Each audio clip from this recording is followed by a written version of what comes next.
నూనె వేడి చేసుకొని దాంట్లో లవంగం, చెక్క, స్టార్ పువ్వు వేసుకొని అన్నీ వేసుకొని సన్నగా పొడుగ్గా కట్ చేసిన ఉల్లిపాయలు వేసుకోవాలి. తర్వాత మగ్గనానికి కోసం పసుపు వేసుకోవాలి. పసుపు వేసుకున్న తర్వాత కలుపుకోవాలి. ఆ గోల్డెన్ బ్రౌన్ కలర్ వచ్చిన తర్వాత మనం అల్లం వెల్లుల్లి పేస్ట్ వేసుకోవాలి. పచ్చి వాసన పోయేంత వరకు మనం కలుపుకోవాలి. తర్వాత మనం కొంచెం కొత్తిమీర చల్లుకోవాలి. తర్వాత చికెన్ వేయాలి. ఆ చికెన్లో ఉన్న నీళ్ళు ఇంకిపోయేంత వరకు మనం కలుపుతా అది మగ్గించుకోవాలి. ఇంకా మగ్గించుకునే ప్రాసెస్లో కొంచెం ఉప్పు, తగినంత ఉప్పు, టమాటాలు, మిరపకాయలు వేసుకొని టమాటాలు మగ్గించుకోవాలి. తర్వాత కారం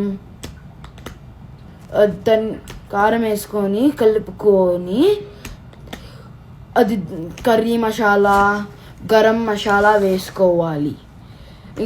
ఇంకా కలుపుకున్న తర్వాత కొంచెం కొత్తిమీర చల్లుకొని కలుపుకున్న తర్వాత తిన్నమే.